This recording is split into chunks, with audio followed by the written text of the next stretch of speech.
Okay mga ka-Web3 crew, grabe napagod ako doon pero sobrang nag-enjoy ako. But for the meantime, I'm gonna ask them about ano ba yung ginawa ko kanina. So I'm with one of the exhibitors, two of the exhibitors right now. Yes, I'm with Mr. Yousef Al Sharif. and Vishnu.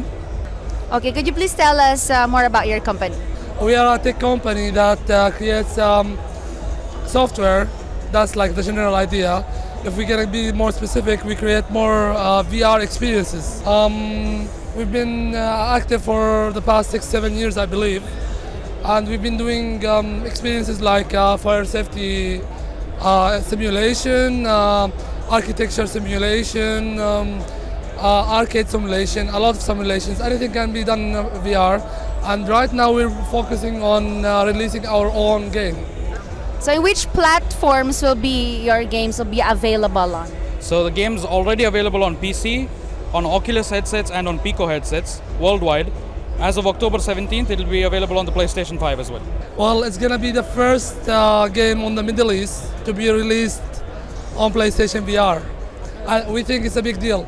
I mean, just releasing on PlayStation took us a year of submitting and going through the technicality of releasing there. Do you guys have any target audiences or anything like it's good for ages what? As long as you're able to put the VR headset on, we've had a range of ages, all the way from 10-year-olds up until 60-year-olds. That we have had people with special needs. They've played the game, they've enjoyed it. Some of them use it as a way to relax. So we found that our target audience is really wide. Initially, it was meant just for a younger audience, so maybe teenagers and those who are just stepping out of university. But we found that it works on a lot of people, and surprisingly, a lot of elder people like it too. Yeah.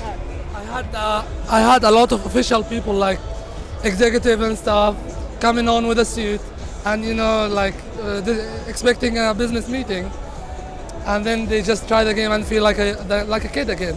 And that's the point. It's available for everyone. You don't have to be a nerd gamer. You don't have to be a gamer who does it for a living. You can be anyone and just enjoy it, just like you did like 5 minutes ago. And would you share with me how much, since you launch on the 17th, right? How much does it cost? Well, the game costs $19.99 on all the markets. There might be slight deviations depending on which region you're in, but yeah, $19.99 is the standard price. Okay, last question. What do you think is the future of money? Future of money, that's a question that probably needs its own episode, like its own maybe 1 hour sit down. No, it depends on what region or what industry you work in. So in our case, the future of money could be anything. It could be more headsets that develop, maybe stepping into the AR world, developing more games for the PlayStation, or for other people it could be people in the music industry who we're in contact with as well. For them it's going to be music, songs, brand deals, stuff like that. So yeah, it depends on person to person. All I can say is that so far our journey's just started. PlayStation's basically one of the biggest chapters. We now got to move on to the multiple chapters in the future. Yeah. You can't speculate on that really. I think there's gonna be some money, hopefully. We all need money somehow. The game seems to be doing well, money-wise. We already have people from markets that hasn't been discovered, I would say been ignored, like Russian markets, Chinese markets. It's all been focused on the West. We have done a lot of efforts to localize in these markets. Actually, I have a lot of Filipinos who are working with me on translating the game and make it localized. The term localizing means have the game in the original language, respecting the culture. Obviously, that's a big deal.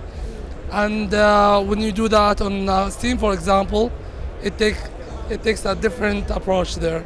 It's available more to the people there, and that's what the future is. The future is, we'll see, in the Philippines. Dito lang yan sa FOMO, the future of money.